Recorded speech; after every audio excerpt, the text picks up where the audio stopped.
It's a constant timer. So, but I'm also a teacher, and so I live by these timers. When I say to my students, you have 2 minutes to go, I literally mean you have 2 minutes, and that's it. All right.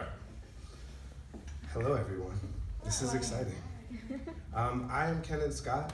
I am the engineering and computer science teacher at West Oakland Middle School.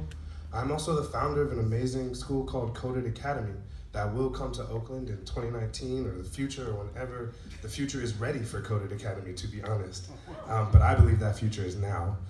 I am not a teacher. I'm not one of those teachers that came into teaching at 21 years old, knowing that that was the profession I was destined to be in. No, that's not my journey. I do work with some amazing teachers who praise TFA and their amazing way to transform their lives at a young age, and they just knew they were destined for this work. I spent 10 years as a civil engineer. I have a bachelor's of science in civil engineering and a master's in urban planning, and I was a transit engineer, and I love transit.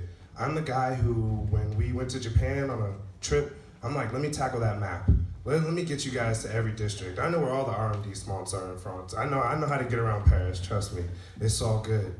That's just what I do. I'm from New York and transit's in my blood. That's how I got around. That's how I got to experience a new place. It was my introduction to Midtown, my introduction to the Upper West Side. All these different unique experiences happened for me because of transit. And so I came to the Bay because I felt like kids in the Bay needed that same experience. Plus I hate winter. I don't know how you guys feel about winter, but it's so depressing. So I'm here in the Bay and I'm working in transit and I'm doing a wonderful job, and some of my projects you may have started to ride, or you've noticed that dotted line at the top of Antioch for the last 10 years and wondering when is that gonna get built. I made the track design for that, yeah. Third Street Tunnel Project, bringing people from Hunters Point into San Francisco, giving a ton of opportunity for jobs. Yeah, I did the track work for that. Yeah, you don't get to sign track work. No one ever notices the track until the train goes, and you go, dang, who designed this? It's probably me. But I did that for a long time, and I loved it, and I needed to experience more. As a track designer, you're focused on minuscule amounts, millimeters, if that. And I wasn't making the impact that I felt like I was making. And I went and I got an urban planning degree thinking, now I'll make this bigger impact. I'll reach the people that I've been trying to reach this whole time with opportunity through transit. And that didn't happen. And I got really, really depressed, and I was feeling really down. And I called my mom, because my mom is my rock. She's my yogi, she's my everything, she's my mentor, and she's also a 31-year vet of the New York public education system, special ed teacher, 26 years in the same room. Yeah, I don't think I'll ever make those stats, but those are some incredible stats. I love me some stats. Fantasy football fans anyway? Okay, well, all right. Not in a teacher room, I guess. Go back to my engineering class with that. But what was awesome was my mom, who had always told people never be a teacher, a fresh-eyed 21-year-old who felt like it was their dream to be a teacher. She'd say, you really want to do that? Or she'd be like, it's a lot of work. So when I came to my mom and I said, Mom, I don't know what to do. I've got this wonderful resume that talks about my technical abilities and my ability to think about people and how we use transit to help people, but no one will hire me. I've tried to use different names. I even went to an interview on my birthday and didn't get a call back. What do I do, Mom? And she's like, have you ever thought about teaching? And like a wave, it hits me. Yeah, math was my gateway drug. If it weren't for math, I'd have never been an engineer. If it weren't for math and the ability to speak the language of math, people wouldn't have taken me seriously in so many other places. So yeah, Mom, I've definitely thought about being a teacher, but that ship has sailed. I got a master's degree in urban planning. I gotta do this. Well, maybe you don't have to do that. And so the first risk I really took as an adult was to leave engineering and become a teacher, was to jump feet first into education. No dipping the toe, no ed tech. No, I jumped right in. I got in with an awesome group called Teach Tomorrow in Oakland. Yeah, dabble in that. And they prepared me pretty well to jump into a classroom about 5 months later. And I got an opportunity at West Oakland Middle to build an engineering program from scratch in my vision and really do it in the way that I thought it needed to be done for students who looked like me and needed opportunities that somehow I had because I knew the language of math. And so I jumped right in. And for the first year, every student had an amazing experience in engineering. I mean, you know, for a first year teacher. Pretty good experience. But then something hit me. Oh my goodness, my 7th graders are gonna be 8th graders next year. I can't teach them the same thing. I gotta diversify my bonds. I only know one thing. I've been teaching for 6 months and I only know one thing. So I took another risk. And I took a training through Project Lead the Way for something called computer science. And I was just thinking, hey, it's what's going on in the Bay. We might as well prepare our children for the future that they're gonna eventually create. And I don't know what computer science is, but I'll do it. I didn't like it in college. It was really boring, but hey, maybe this will be cool for some kids. And I brought it to West Oakland Middle. And in 1 year, I was transformed. My classroom had transformed from just a standard classroom to a design studio.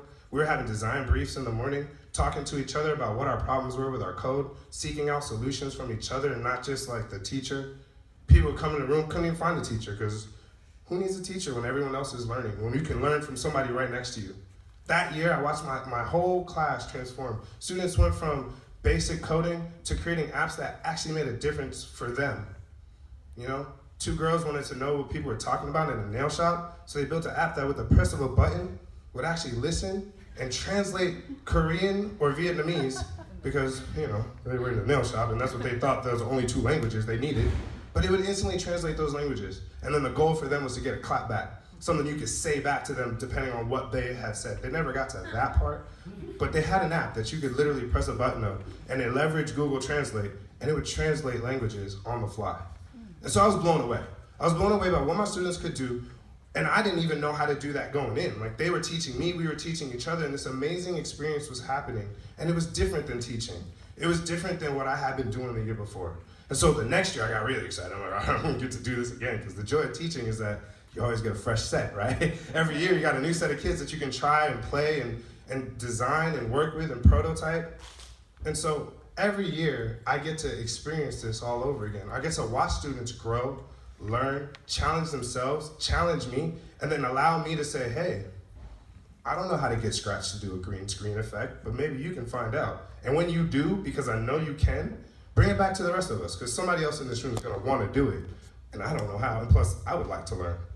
And so I watch this every year, and this is the empowerment this is what we need to give to all the teachers in OUSD. Somebody asked me on a podcast, what was the coolest thing that was happening in education? Shout outs to the GNR podcast, if you're not listening. Susie Wise was just on it.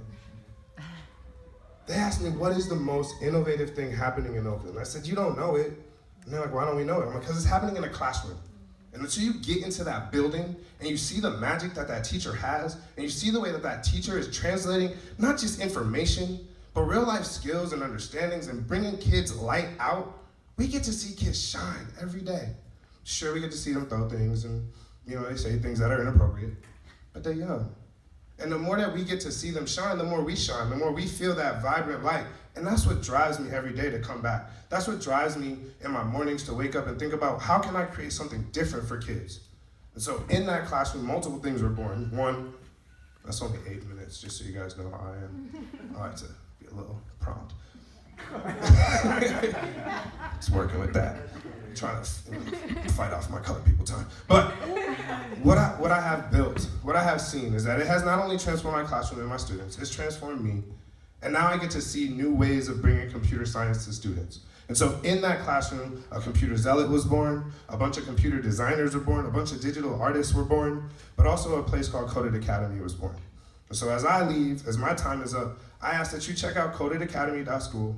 It's something I'm trying to create. I need a community of people to help me build it. I can't build it by myself. But it's a different approach to how we build and teach these students. And then even better, how we allow them to show what they know. Because I can write 1 million book reports, but man, Scratch animation videos are so much tighter, right? Kooky video weblogs are so much better for middle schoolers. You get some of the craziest, innovative reports and work when you allow students to express themselves in the way that they want. So I challenge you to join me, figure out a new way to build some schools, to create new experiences for these kids, because they need it, and it has to be now in Oakland. Thank you.